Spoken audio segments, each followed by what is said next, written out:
नमस्ते, मेरा नाम विक्रम बिंदांजू है और आप देख रहे हैं द थिंकर शो। अभी हम लोग all India railway men's federation के प्रांगण में हैं। ये न्यू दिल्ली रेलवे स्टेशन के पास है। यहाँ कल कुछ लोग इकट्ठा हुए थे 30 जनवरी के दिन। आज 31 जनवरी को हम लोग ये वीडियो शूट कर रहे हैं अपनी मांगों को लेकर। इनसे हम बात करेंगे क्या हुआ अभी तक और ये क्यों यहाँ पे इकट्ठा है इतने ठंड में। और चलिए हम इनसे बात करते हैं। हमारे साथ कुछ लोग हैं। आप सबसे पहले आप अपने बारे में बताइए और इतनी ठंड में आप लोग यहाँ पे क्यों इकट्ठा है और जो कल की जो घटना हुई अभी तक क्या हुआ है, आप विस्तार में हमें बताइए। जी नमस्कार, मैं आशीष मिश्रा। रेल अप्रेंटिस का संगठन है हमारा और हम सभी रेल अप्रेंटिस जो है भारत सरकार के द्वारा ट्रेंड किए गए हैं। स्किल इंडिया अभियान कुशल कारीगरों के सम्मान के दौर में हम सभी लोग पूरी तरीके से ट्रेंड होकर बेरोजगार घूम रहे हैं। और मौजूदा समय में अगर देखा जाए तो 2016 से पहले हम सभी लोगों का 100% समायोजन भारतीय रेल में हुआ करता था। और जब से ये स्किल इंडिया अभियान की सरकार आई है, कुशल कारीगरों के सम्मान की सरकार आई है, तब से हम लोगों की जो स्थिति हो चुकी है वो ये हो चुकी है कि हम लोगों ने को उठा करके 20% का रिजर्वेशन आरआरसी में दे दिया गया। और आरआरसी का भी कोई ठिकाना नहीं। जैसे 19 में आरआरसी आई थी, अभी 24 आ गया है, अभी तक आरआरसी आई नहीं है। और ऐसे में हम सभी बेरोजगार रेल अप्रेंटिस भी हैं और आरआरसी के माध्यम से भी अगर देखा जाए तो हम लोग ओवर एज भी हो चुके हैं। तो ऐसी स्थितियां जो हैं वो बड़ी दयनीय स्थितियां रेल अप्रेंटिस की हैं। और हम लोग अपनी ये मांग रख रहे हैं जो हमारा 100% समायोजन भारतीय रेल में हुआ करता था, उसी तरीके से हमारा समायोजन रेल के अंदर हो। इस मांग को लेकर के हम सभी साथी कल हजारों की संख्या में जो है दिल्ली पहुंचे हुए थे और all India railway men's federation के महामंत्री कॉमरेड श्री गोपाल मिश्र जी से मुलाकात भी किए। और उनके माध्यम से हम लोगों ने अपनी बात को सरकार तक पहुंचाने का कार्य भी किया। परंतु अब आगे क्या होगा वो तो आने वाला समय बताएगा। और मेरे कुछ साथी जो हैं तमाम स्टेट से आए हुए हैं, जैसे ये चंदन पासवान जी हैं बिहार से आए हुए हैं, ये मणिकंदन जी हैं तमिलनाडु से आए हुए हैं, और ये पीछे हमारे तमिलनाडु से आए हैं। और बहुत से हमारे रेल अप्रेंटिस साथी असल में आज हम सब लोग जो है महामंत्री जी से यहाँ पे मीटिंग करने के लिए इकट्ठे हुए हैं।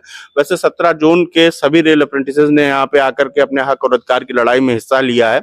और हम सभी साथियों ने आशा की है कि हम लोगों का समायोजन भारतीय रेल में जरूर होगा, क्योंकि लंबे समय से अगर देखा जाए तो हम लोगों का समायोजन नहीं हुआ। और उसके लिए हमारी ये मांग क्यों, जैसे हम लोगों को बहुत से लोग कह देते हैं कि आप लोग जाए और कुछ और कर लें, जा करके कुछ और कर लें, तो उसके लिए भी हम लोगों का एक सबसे बड़ी समस्या है। वो समस्या क्या है कि जो हम लोगों के ट्रेनिंग का पीरियड होता था वो 18 साल से 22 साल होता था। 18 साल से 22 साल और 25 साल तक की जो उम्र होती है वो युवा को अपने भविष्य को तय करने की उम्र होती है। युवा को जब अपने भविष्य को तय करने की उम्र थी तभी हमने अपना भविष्य तय किया, क्योंकि रेल में जो है अप्रेंटिसेस का समायोजन होता है। और हम लोग बहुत मध्यम वर्गीय भी नहीं कह सकते, निम्न वर्गीय परिवार से हैं। तो ऐसे में हम लोगों ने अपनी जिम्मेदारी को समझते हुए कि जल्द ही हम लोगों को कुछ मिल जाएगा, तो हम लोगों ने रेलवे में 3 साल का ट्रेनिंग किया। 3 साल की ट्रेनिंग के बाद में समायोजन हो जाता था। परंतु एक ऐसा समय आया, एक ऐसा दौर आया कि कहीं पे 2008 में अप्रेंटिस नहीं नहीं ज्वाइन किया। मैं 2009 का लखनऊ का रेल अप्रेंटिस हूँ नॉर्दर्न रेलवे का, मुझे समायोजन नहीं मिला। लेकिन 2017 में सुरेश प्रभु जी के समय में भी रेल अप्रेंटिसेस का समायोजन हुआ है रेल में। तो एक ही रेल, एक ही सरकार और एक ही नियम, एक ही कानून में ऐसी दोहरी नीति हम लोगों के साथ क्यों अपनाई जा रही है, ये दुर्भाग्यपूर्ण हम रेल अप्रेंटिसेस के लिए है। और 18 साल से जो 22 साल की मैं आपको बात कर रहा हूँ, तो हैवी वर्क का काम जो भारतीय रेल में हम लोग सीखते हैं ये ओपन मार्केट में कहीं होता नहीं, क्योंकि रेल का काम रेल में होता है। रेल का काम सीखे हुए लोगों को जब हम लोग बाहर जाते हैं तो वो भी कहते हैं कि हम आपको काम क्यों दें, इसलिए क्योंकि अगर हमने यहाँ से काम सीखा तो कहते हैं कि तुमको तो वहाँ काम मिल ही जाएगा, तुम कल को हमारा डिपार्ट छोड़ के चले जाओगे, हम तुमको ट्रेन भी करें, हम तुमको काम भी देंगे, तो कैसे दें, क्यों दें। ये हम लोग समस्या झेल रहे हैं। कश्मीर से लेकर कन्याकुमारी तक कल यहाँ लोग आए थे। तो अभी तक आज 31 जनवरी है, अभी तक क्या जो अधिकारी से आपकी बातचीत हुई है, अभी क्या उम्मीद दिख रहा है आप लोगों को? हम देखते हैं कि जैसे यहाँ पर किसान आंदोलन चला तो वर्षों तक चला, तब जाकर उनकी बातें कहीं ना कहीं सुनी गई। खिलाड़ियों के साथ क्या हो रहा है आप देख रहे हैं, आपको लगता है कि सरकार सुनेगी आपकी बात? देखिए, बरसों तक अगर बात कही जाए तो ऑल इंडिया अप्रेंटिस एसोसिएशन का नेतृत्व हम चंदन और सभी साथी मिलकर के जिस तरीके से कर रहे हैं, तो ये आंदोलन कोई आज का नहीं है। हम लोग भी 2016 से तो फ्रंट पे आकर लड़ाई लड़ रहे हैं। वैसे उससे पहले हम सभी लोग जो अपने अपने जोन में जहाँ जहाँ ट्रेनिंग की है वहाँ पे समायोजन की मांग कर रहे थे। हम 2012 से मांग कर रहे थे। ये हमारे साथ में प्रवीण जी हैं, आप आइए जरा इधर। और ये हमारे प्रवीण जी जो हैं ये 2004 के रेल अप्रेंटिस हैं, आईसीएफ चेन्नई के अप्रेंटिस हैं। और ये 2004 से उसी मांग को लेकर के मैदान में खड़े हुए हैं कि हमारा समायोजन हो। रेल एक, नियम एक, कानून एक, लेकिन सौतेला व्यवहार क्यों, ये समझ ही में नहीं आ रहा। आशा करते हैं हम लोग अपनी बात को सरकार तक पहुंचा रहे हैं, यूनियन फेडरेशन के माध्यम से मंत्रालय तक पहुंचाने की कोशिश कर रहे हैं। उम्मीद भी करते हैं कि हम लोगों के भविष्य को ध्यान में रखा जाएगा और नौजवानों को कुछ मौका जरूर दिया जाएगा। और मैं चाहता हूं कि आप जरा बाकी हमारे अप्रेंटिसेस की भी पीड़ा को सुनें। आप कहाँ से आए हैं, आप अपने बारे में बताइए। हाँ, मेरा नाम प्रवीण है और मैं सदर्न जोन से आया हूँ, तमिलनाडु चेन्नई से। और मैं 2004 में आईसीएफ में अपना अप्रेंटिस कंप्लीट किया मैंने। और जैसे एक जीएम जो पास होता है जी जैसे एक ऑर्डर फॉर्म होता है, जियो पास होता है, तो ये सारे जोन के लिए अप्लीकेबल होता है जो भी ऑर्डर फॉर्म्स होते हैं। लेकिन साउथ जोन में क्या हुआ है, जैसे 1998 बैच से लेकर टिल नाउ, जैसे 2016 तक जियो, जैसे जियो में क्या होता है, एक ऑर्डर जैसे कि सिलेक्शन का प्रोसीजर होता है कि जीएम को राइट्स दिया जाता है कि जैसे उनके पास वैकेंसी है तो वो सब्स्टिट्यूट्स को ले सकते हैं, जो अप्रेंटिस फिनिश किए हैं उनको ले सकते हैं वो। तो टिल 2016 तक उनके पास पावर था। लेकिन साउथ में क्या किया है, 1998 बैच से लेकर अभी तक किसी को भी 2016 तक फिल नहीं किया। ये क्या अभी तक किसी का नहीं हुआ। किसी का भी नहीं हुआ। तो ये हमने ये मुद्दा, हमने ये मैसेज हमने सारे मिनिस्टर को बताया है। रेलवे को ऑलरेडी मैसेज पता है, लेकिन उन्होंने भी कोई प्रॉपर रिप्लाई नहीं दिया है। जितने भी हमारे जो रेलवे यूनियंस भी थे, हमने उनको भी इंफॉर्मेशन दिया था ये कि इतना प्रॉब्लम चल रहा है सर, लेकिन वहां से भी कोई प्रॉपर रिप्लाई नहीं मिला। तो इसके कारण हमने कई तरह के धरना किए। ओके, तो वोटर कार्ड सरेंडर भी किया हमने, हमारे सेक्रेटरी ऑफिस में जाकर सरेंडर भी किया कि हम इस टाइम बाइकआउट करेंगे इस बार जो इलेक्शन का। तभी उन्होंने एक एक्नॉलेजमेंट दिया हमें कि डेफिनेटली हम रेलवे बोर्ड में ये एस्केलेशन करेंगे कि तमिलनाडु में इतना इश्यूज हो रहे हैं। ओके, लेकिन टिल नाउ हमें तक उसका भी रिप्लाई नहीं मिला। तो हम ये जानना चाहते हैं कि तमिलनाडु इंडिया में है कि नहीं। नहीं, इंडिया का ही भाग है। नहीं, हमें तो डाउट लग रहा है क्योंकि हमें कोई भी सपोर्ट नहीं मिल रहा है। तो वोटर कार्ड लगकर हम क्या कर सकते हैं, तो हमारा जरूरत ही नहीं है। तो आज भी देखो हमें प्रॉपर रिप्लाई नहीं मिला, तो डेफिनेटली हम अपना वोटर कार्ड सरेंडर कर देंगे। दिल्ली में हम इलेक्शन कमीशन में जाएंगे, डेफिनेटली सरेंडर कर देंगे। जब तक हमें साउथ जोन का, नहीं तो सारे अप्रेंटिस का कोई भी प्रॉपर सोल्यूशन नहीं मिला, तो डेफिनेटली हम सरेंडर कर देंगे। हमारा तो वो ये एक प्लान है, डेफिनेटली करने वाला है। और जब जियो पास होता है, 2016 तक था जीएम, हमें लिया नहीं, ठीक है, मैं ओके, प्रॉब्लम है। किसी जोन में एक 2012 तक लिया है, 2010 तक लिया है। तो ये डिफरेंशिएट क्यों करा जा रहा है? सबका सारा एक ही है जोन, सारा इंडिया, सारा स्टेट तो एक ही इंडिया में ही है। तो ये क्यों डिफरेंशिएट कर रहे हैं? तमिलनाडु में क्यों डिफरेंशिएट कर रहे हैं ये लोग? क्यों सबको दे रहे हैं? जैसे 2012 तक सबको दिया, तो 2012 तक सबको देना चाहिए, सारे जोन, साउथ जोन में भी देना चाहिए था, लेकिन वो भी नहीं दिया हमें प्रॉपरली। अच्छा, जैसे आप भैया से बात हुई, ये बताया कि हम लोगों का एज भी बढ़ चुका है, तो अभी आप 40 साल है। 40 साल है, मैं एग्जाम लिख भी नहीं सकता हूँ मैं दोबारा। तो अभी फिलहाल आप लोग अपने जीवन यापन के लिए क्या कर रहे हैं? अभी तो कुछ तो घर चलाने के लिए, अपना खुद को देखने के लिए कुछ तो कर ही रहे होंगे। मैं देखो मैं क्या कर रहा हूँ बताओ, मैं एक कॉन्ट्रैक्ट लेकर मैं काम कर रहा हूँ। इलेक्ट्रिशियन मैंने कंप्लीट किया है, इलेक्ट्रिशियन लेकर मैं करता हूँ काम। अभी मैं प्रोटेस्ट करता हूँ, कहीं पर जाता हूँ, जैसे हमारी जो मांगे करते पूरे करने के लिए बोलते हैं हम लोग, तो उस दिन का डेली वेजेस मेरा चला जाता है। तो मैं क्या करूंगा डेली वेजेस के लिए? अच्छा, प्राइवेट जो सेक्टर होते हैं, तो उसमें इसका आप लोगों ने जो ट्रेनिंग किया है, उसका क्या, उसमें क्या भविष्य है? प्राइवेट में आप लोगों ने ऐसा कुछ कोशिश किया? प्राइवेट सेक्टर में हम लोगों का कोई भविष्य नहीं है, क्योंकि रेल के अंदर क्या पुर्जे हैं, क्या इस्तेमाल है, और जो ट्रेडें हैं, वो सब हम लोगों को रेल की पढ़ाई जाती है। और रेल का संबंधित काम जितना भी है वो रेल विभाग में ही होता है, बाहर ओपन मार्केट में नहीं होता है। इसलिए जो हम लोग ट्रेनिंग ले भी लेते हैं, जैसे प्रवीण जी ने बताया कि ये इलेक्ट्रिशियन है, इनका तो थोड़ा बहुत काम चल भी सकता है बाहर। जैसे मैं हूँ, मैं 4th शीट ट्रीटमेंट से हूँ और रेलवे मैकेनिकल से मेरा अप्रेंटिसशिप कंप्लीट है। अब मैकेनिकल रेलवे से मैं कंप्लीट हूँ, मैं बुलेट तो बना नहीं पाऊंगा, मोटरसाइकिल तो बना नहीं पाऊंगा।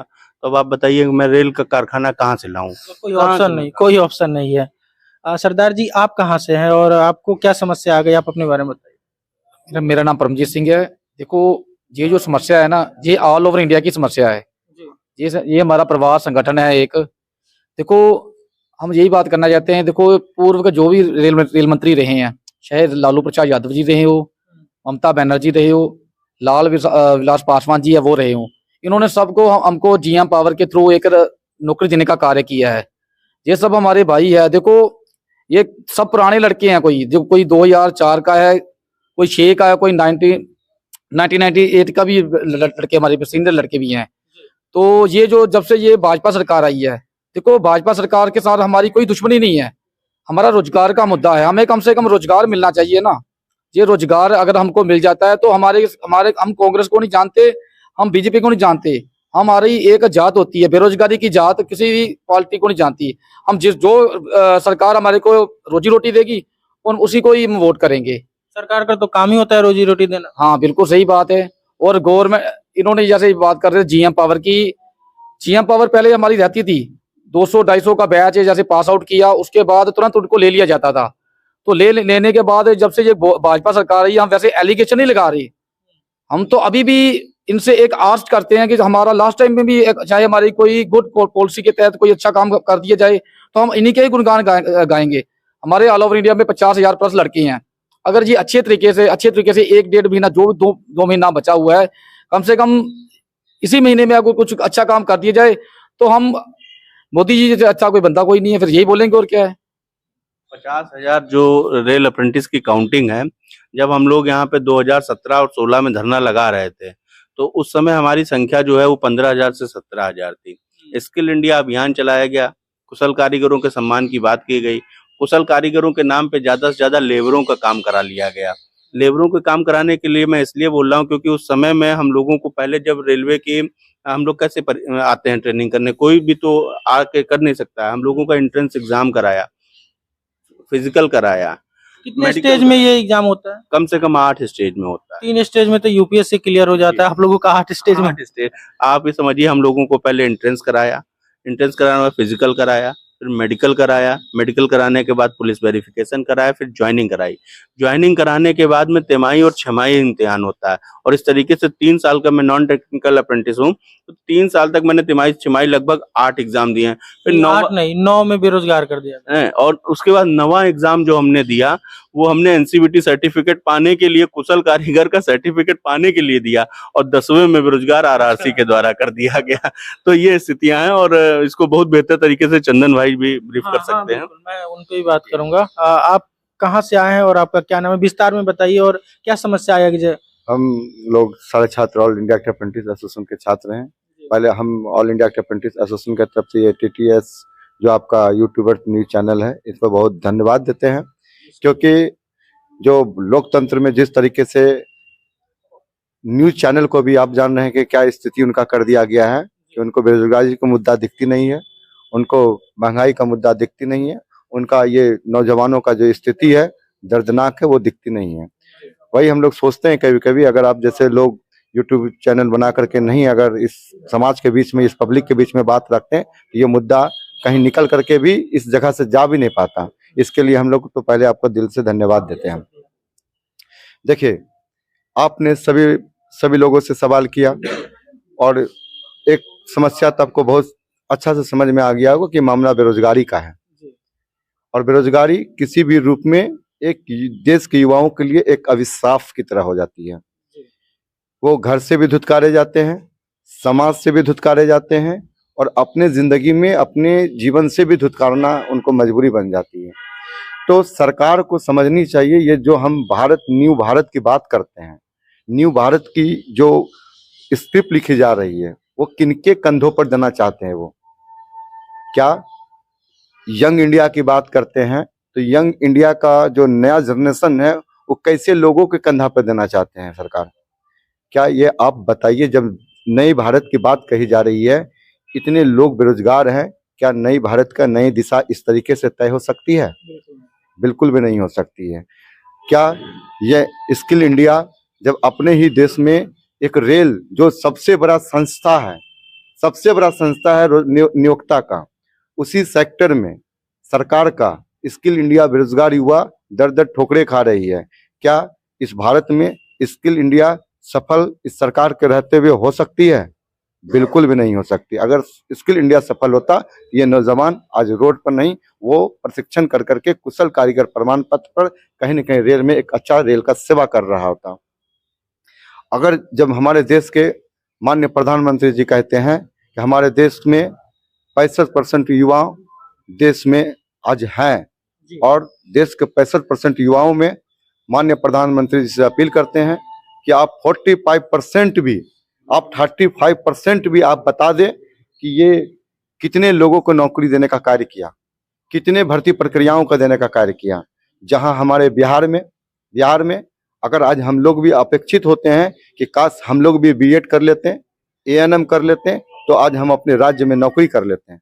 जिस तरीके से हमारे महागठबंधन की सरकार ने नौकरी देने का कार्य किया, लेकिन हम लोग जिस सेक्टर से किए, रेल अप्रेंटिस हैं, जिसमें रेल में हम लोगों का समायोजन नहीं होने के कारण से आज हम लोग अपेक्षित हो गए हैं। तो यंग इंडिया तभी सफल होगा, स्किल इंडिया तभी सफल होगा जब देश के युवाओं का 65% युवाओं का सही भागीदारी और सही स्क्रिप्ट वो उनके जीवन से लिखा जाएगा, ना कि सिर्फ पन्नों में लिखा जाने से हमारा 65% युवाओं का देश का भविष्य बदल सकता है। अगर देश का माननीय प्रधानमंत्री नए भारत की बात करते हैं, यंग इंडिया की बात करते हैं, यह तभी सफल होगा जब अपने ही रेल में सबसे बड़ा नियोक्ता में यह साबित करे कि एक एक प्रशिक्षण प्राप्त छात्रों को नौकरी दे करके उनको साबित करना होगा कि जो लोग रेल में प्रशिक्षण किया उनको नौकरी मिला, तभी यंग इंडिया और स्किल इंडिया देश में सफल होगा। और अन्यथा ये जो जिस तरीके से हवाओं का रुख बदला जाता है कि हमने स्किल इंडिया का बहुत बड़ा कार्य कर दिए, हमने यंग इंडिया का ये कर दिए, ये आपको बड़े बड़े न्यूज चैनल को नहीं दिख रहा है, लेकिन ये सच्चाई है। किसी भी यूट्यूब चैनल को खोल लीजिए तो वो आज उन छात्रों के साथ में खड़ा है। कल भी आप देख लीजिए, किसी न्यूज पर नहीं आ रहा है, लेकिन पटना में जिस तरीके से छात्रों पर लाठीचार्ज हुआ, जी कल हुआ, कल पटना में जिस तरीके से लाठीचार्ज हुआ, क्या माननीय प्रधानमंत्री जी को और माननीय हमारे बिहार प्रदेश के भाजपा के प्रदेश अध्यक्ष को यह बेरोजगारी नहीं दिख रही है? वो छात्र कौन लोग हैं जो आपको गद्दी पर बैठाता है, जो सर्वोपरि देश के प्रधानमंत्री को मानने वाले लोग हैं? क्या इसी दिन के लिए हम लोग इलेक्टेड ड्रेस में चुनाव के रूप में नेता को चुनते हैं कि चुनाव में जीत करके फिर वही नेता तानाशाही रवैया को अपनाए और हम लोगों पर लाठीचार्ज करे? वो छात्र कौन था? वो मांगने क्या गया था? अपने ही देश में अपने पेट के लालन पालन के लिए एक रोटी का हिस्सा मांगने के लिए गया था। क्या इस देश में नई भारत में युवाओं को 65% युवाओं को लाठी दे करके उनके बातों को नहीं दबाया जा सकता है? ये देश का गतिविधि अगर इसी तरीके से बेरोजगारी बढ़ेगा तो लोग निश्चित है इस देश में बेरोजगारी को लेकर के जिस तरीके से कभी विद्रोह भड़केगा, उनको शायद इस देश का प्रधानमंत्री बिल्कुल दूसरे का देश का प्रधानमंत्री हो, इनको संभालना बड़ा मुश्किल हो जाएगा। इसलिए हम लोग मांग करते हैं माननीय प्रधानमंत्री जी से, माननीय रेल मंत्री जी से, इनके मांगों को पुनः विचार कर करके सभी रेल अप्रेंटिस युवाओं को नौकरी मिले और छात्र इसमें बेहतर से बेहतर देश में कार्य करें। इनके लिए हम लोग उनसे वेदना करते हैं, प्रार्थना करते हैं और हम लोग उनके ही देश के एक निवासी होने के नाते उन्हीं से प्रार्थना कर करके उम्मीद भी करते हैं कि पूरी होगी। बिल्कुल, मैं भी कोशिश और दुआ करूंगा कि आप लोगों की मांग सुनी जाए। अच्छा ये बताइए, जो रेलवे के आप सभी लोग हैं, अप्रेंटिस है या जो आप लोगों ने कोर्स किया है, ट्रेनिंग किया है, अभी भी ये कोर्स चालू है और किया जा रहा है?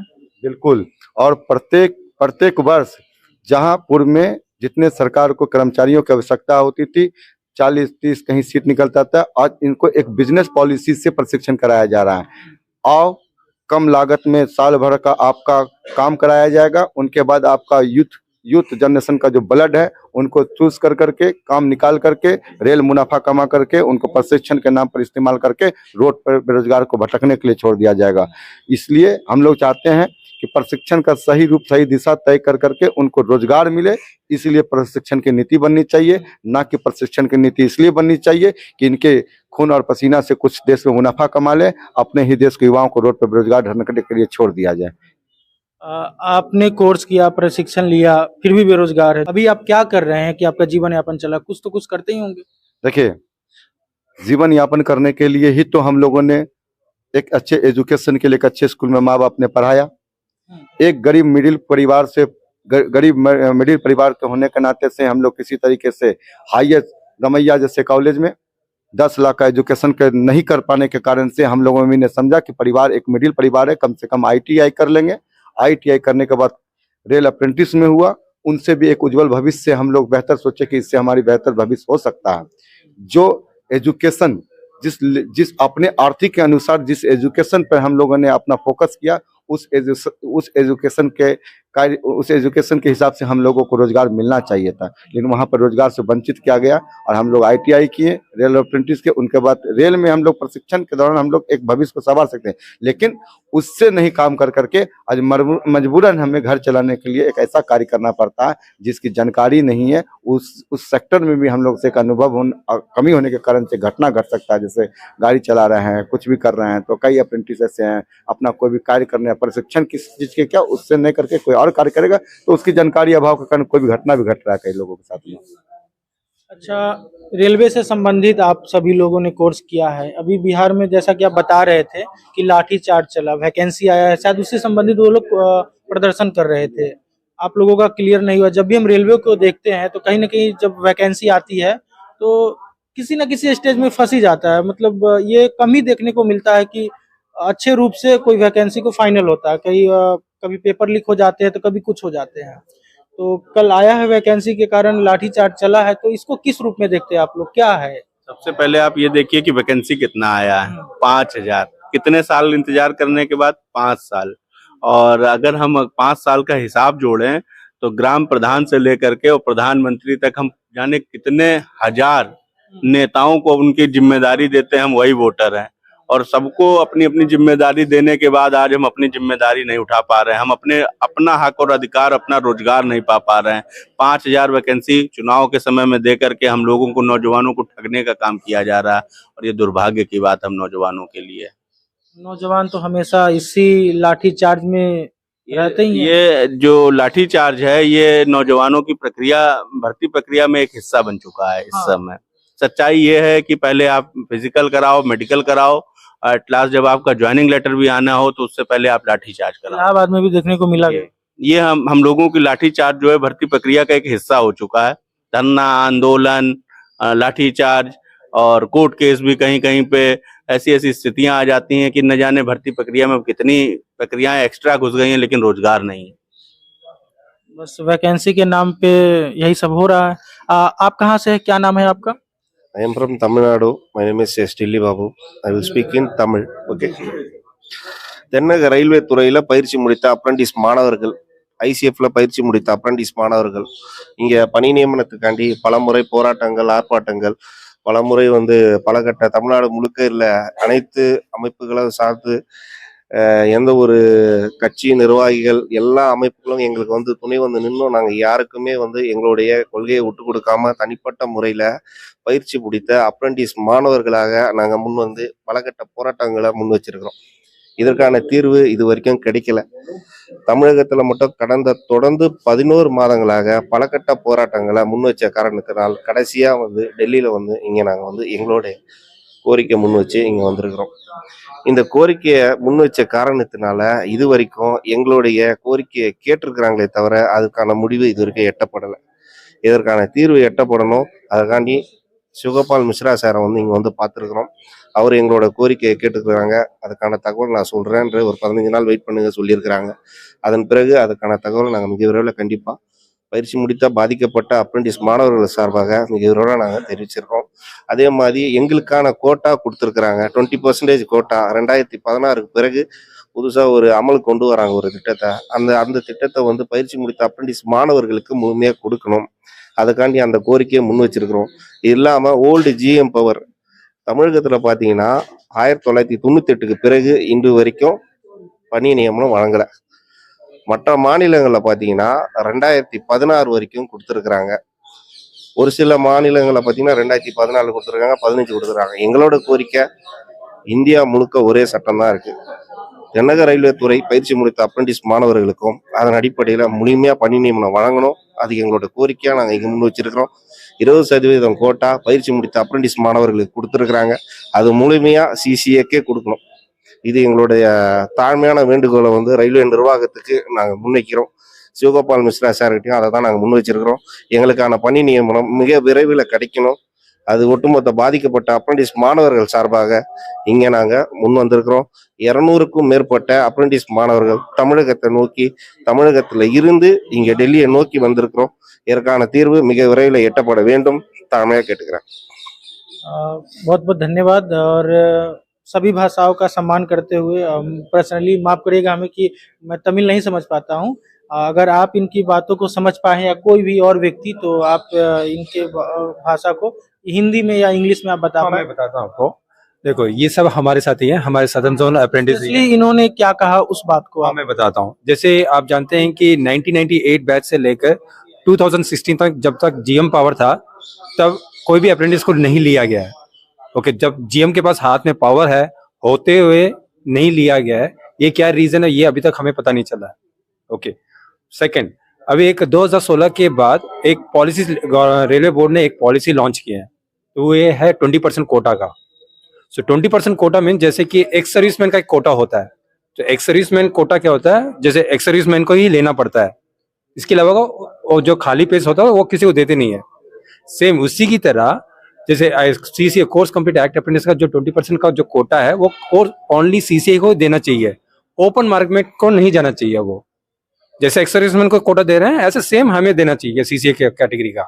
तो ये सब फॉलो करना चाहिए रेलवे गवर्नमेंट, क्योंकि 2019 में क्या किया है, वैकेंसी पेंडिंग है अभी भी, सीसीए कोटा भी फिल नहीं हुआ है, वो ओपन मार्केट में जा रहा है, तो वो ओपन मार्केट में नहीं जाना चाहिए। ये 20% टोटल कोटा जितने लोग एग्जाम लिखे हैं, जो 2019 का जो नोटिफिकेशन में, सारे अप्रेंटिस उसमें आ जाना चाहिए, इंक्लूड जो भी अटेंड किए हैं एग्जाम, सबको रेलवे जॉब मिलना चाहिए इसमें।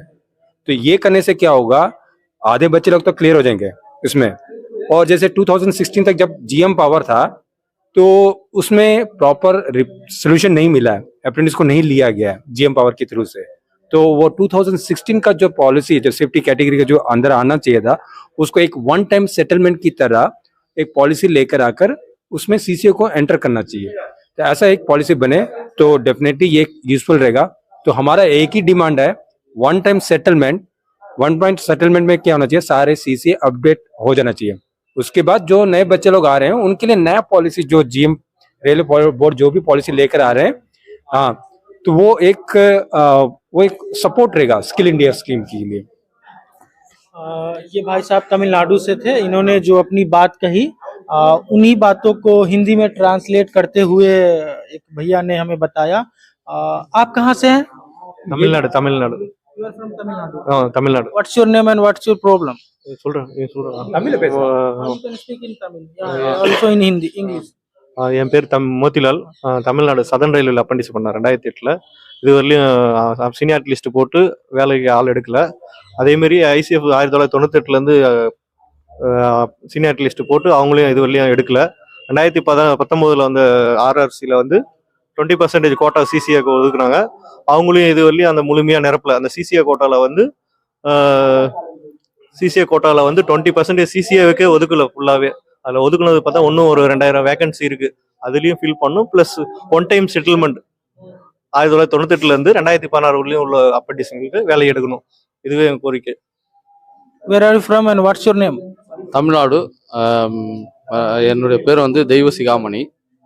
நான் வந்து சவுத் ஜோன்லேருந்து வரேன். நான் எங்களுக்கு என்னன்னு கேட்டிங்கன்னா, எங்களுக்கு 20% ஃபர்ஸ்ட் வந்து ஜிஎம் பவர் 2016 மட்டும் இருந்தது. அந்த ஜிஎம் பவரில் என்னன்னு கேட்டிங்கன்னா, எங்களுக்கு எந்த வேலை வாய்ப்பும் கொடுக்கல. ஏன்னு கேட்டிங்கன்னா, அவங்க அது எல்லா ஸ்டேட்லேயும் வந்து கொடுத்துருக்காங்க, மற்ற ஸ்டேட்டில் வந்து எங்களுக்கு தரல. இப்போ ஜிஎம் பவர்னா டைரக்ட் ரெக்ரூட்மெண்ட் கொடுப்பாங்க எப்பயுமே, அது வந்து எங்களுக்கு வந்து கிடைக்கல. இப்போ 20% கோட்டான்னு 2016க்கு மேலே ஒரு கோட்டா ஒன்று இது பண்ணாங்க, அந்த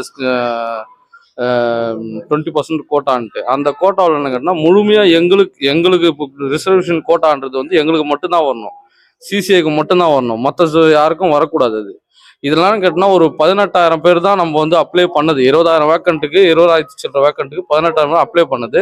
எழுதுனது வந்து 16,000 பேர் தான் எழுதிருக்காங்க. இது வந்து ஒரு டிமாண்டே கிடையாது இது. அதனால எங்களுக்கு முழுமையாக அந்த வேலை வந்து எங்களுக்கு கொடுக்கணும். ஏன்னா ஒருத்தவங்க கூட எக்ஸ்ட்ரா நம்ம போட்டிருந்தா 20,000க்கு மேலே எக்ஸ்ட்ரா போட்டால் எங்களுக்கு வந்து நீங்கள் மார்க் இது பண்ணலாம். எங்களுக்கு போட்டியால் அதை பற்றி அந்த வேக்கண்ட் எங்களுக்கு தான் நீங்கள் கொடுக்கணும். எங்களுக்கு அதுதான் எங்களுடைய கோரிக்கை. முழுமையாக எங்களுடைய கோட்டா எங்களுக்கு தரணும். எல்லா அப்ரண்டிஸ்க்கும் இது வந்து எங்களுடைய கோட்டா கொடுத்தா மட்டும் தான் நாங்கள் உள்ளே போக முடியும். ஏன்னா நாங்கள் ஆல்ரெடி ஸ்கில்டு, டபுள் ஸ்கில்டு, ஓகேங்க, ஆல்ரெடி ட்ரெயின் பண்ணி தான் நாங்கள் வரோம். 2 வருஷம் ஐடிஐ முடிப்போம், 1 வருஷம் அப்ரண்டிஸ். இல்லாதவங்க என்னன்னு கேட்டால் 3 வருஷம் அப்ரண்டிஸ் பண்ணுவோம். அப்போ நாங்கள் வெளியே இருக்கும்போது 10th முடிச்சும் எப்படி உள்ளே வர முடியும்? அவங்க என்ன தகுதி இருக்கு அவங்களுக்கு தகுதியெல்லாம் வந்து நீங்கள் கூட்டின்னு வந்து எப்படி நீங்கள் எங்களை கம்பேர் பண்ணி நீங்கள் அவங்கள வைக்க முடியாது. ஏன்னா நாங்கள் ஆல்ரெடி ட்ரைனிங் 3 வருஷம். எங்களுக்கு ரயில்வேல ட்ரைனிங் பண்ணால் ரயில்வேல தான் நீங்கள் வேலை கொடுக்கணும். அதுதான் எங்களுடைய கோரிக்கை. எங்களுக்கு முழுமையாக எங்களுடைய வேலையை எங்களுக்கு கொடுங்க. 10th முடிச்சவங்க, ஐடிஐ முடிச்சவங்க வந்து டைரெக்டாக வர முடியாது. நாங்கள் டபுள் ஸ்கில்டு. எங்களை என்ஐசி என்சிவிடி எல்லா மார்க் லிஸ்ட்டும் எங்களுக்குள்ள இருக்கு. எங்களுக்கு வந்து நீங்கள் தகுதியான இப்போ ரயில்வே பொறுத்தவரை கேட்டினா எங்களால் லாபம் தான். வருஷத்துக்கு 1000க்கு மேலே நம்ம ட்ரெயின் பண்ணுறோம். எங்களால் ரயில்வேக்கு வந்து லாபம் தான், நஷ்டம்லாம் கிடையாது. இப்போ ஒருத்தவங்க புதுசாக வந்து 10th முடிச்சவங்க இவங்க வந்தால் அவங்களுக்கு ட்ரைனிங் பண்ணணும், 6 மாதம் சம்பளம் தரணும். எங்களுக்கு வந்து நீங்கள் என்னன்னு கேட்டினா ஸ்டைஃபன் தான் தரீங்க. இந்த ஸ்டைஃபன் வந்து 1000 ரூபாயிலேருந்து நாங்கள் வந்து செய்கிறோம். நாங்கள் இந்த ஸ்டைஃபன் வச்சு எங்களால் ஒன்றும் பண்ண முடியாது. எல்லாமே வெளியூர்லேருந்து வந்து ட்ரைனிங் பண்ணாங்க. 3 வருஷம் பண்ணுறவங்க காலைல 3 மணிக்கு அரக்கோணத்துலேருந்து 3 மணிக்கு வந்தால் தான் நம்ம காலையில் ஏஎம் காலையில் வந்து ட்ரைனிங் பண்ணோம். 7:30 மணிக்கு ரயில்வே ஸ்டாப் எப்படி கார்டு அடிக்கிறோம் அது மாதிரி நாங்களும் கார்டு அடிக்கிறோம். அந்த ரயில்வே ஸ்டாப் எப்படியோ அந்த மாதிரி தான் 3 வருஷம் நாங்கள் ட்ரைனிங் பண்ணுறோம். ரொம்ப கஷ்டப்பட்டு தான் ட்ரைனிங் பண்ணுறோம். இதை வந்து எங்களுக்கு முழுமையாக எங்களுடைய கோட்டாவும் நீங்கள் கொடுங்க. ஏன்னா எங்களுக்கு வேக்கண்ட் இருக்குல்ல, எங்களுக்கு டிமாண்ட் இல்லை. டிமாண்ட் இல்லாத பட்சம் எங்கள் வேலை எங்களுக்கே கொடுங்க. அதான் எங்களுடைய கோரிக்கை. ஒட்டுமொத்த அப்ரண்டிஸ்க்கும் தரணும். कहीं ना कहीं ये अपनी मांगों को लेकर बात को रख रहे हैं। जो भी तमिल समझते होंगे वो इनकी भावनाओं को समझ पाएंगे। अगर कहा जाए तो ये जो सभी लोग जो हिंदी भाषी थे उन्होंने बताया कि हम रेल जी जो भी है, सारे जोन का जो भी है सेम प्रॉब्लम ही है। जी क्या है, सब बेरोजगार हैं, सबको जॉब काम चाहिए। ओके, क्योंकि तो मांगों को लेकर है। बिल्कुल हम भरोसा करते हैं शिव गोपाल मिश्रा जी डेफिनेटली एक सोल्यूशन लेकर आएंगे। डेफिनेटली हम लोग सब होप कर रहे हैं। डेफिनेटली एक्चुअली क्या है, सबसे पहले तो मैं आपके चैनल से टीटीएस चैनल को तहे दिल से धन्यवाद देना चाहता हूं कि बेरोजगारी का मुद्दा, हम अप्रेंटिसों का पीड़ा को हम सरकार तक बात पहुंचाने का कृपा कर रहे हैं। इसके लिए तहे दिल से आपको धन्यवाद। जैसा कि आप सभी से अप्रेंटिस भाइयों से आपने उनकी दर्द, अपनी पीड़ा को सुन ही लिया। मैं ज़्यादा विस्तार में बात करूंगा नहीं। बस मुझे आशा ही नहीं, पूर्ण विश्वास है अपने प्रधानमंत्री जी से, रेल मंत्री जी से और हमारे गार्जियन, हमारे मसीहा अप्रेंटिस मसीहा माननीय शिव गोपाल मिश्रा जी से। और मैं पूर्ण विश्वास के साथ खड़ा हूं यहाँ पे कि मुझे जल्द रेल में समायोजन मिलेगा, माननीय रेल मंत्री जी के द्वारा और माननीय प्रधानमंत्री जी के द्वारा। धन्यवाद। मैं भी आशा करता हूं कि आपकी मांगों को जल्द से जल्द सुना जाए। तो ये लोग थे जिनसे हमने बातें की और लोगों ने अपनी अपनी समस्याएं को अपने शब्दों में बयां करा। हम न्यू दिल्ली रेलवे स्टेशन के पास all India railway men's federation जो ऑफिस है वहाँ पे हैं। उम्मीद करते हैं कि सरकार या रेलवे से संबंधित जो भी अधिकारी हैं जिनके अंतर्गत ये आते हैं और इनकी बातों पर ध्यान दिया जाए। अगर वो देख रहे हो, सुन रहे हो तो इन पे सोचा जाए, विमर्श किया जाए। ये काफी ठंड में और अपनी मांगों को लेकर अड़े हुए हैं। मैं हूं विक्रम बिंदांजू और आप देख रहे हैं द थिंकर शो। धन्यवाद।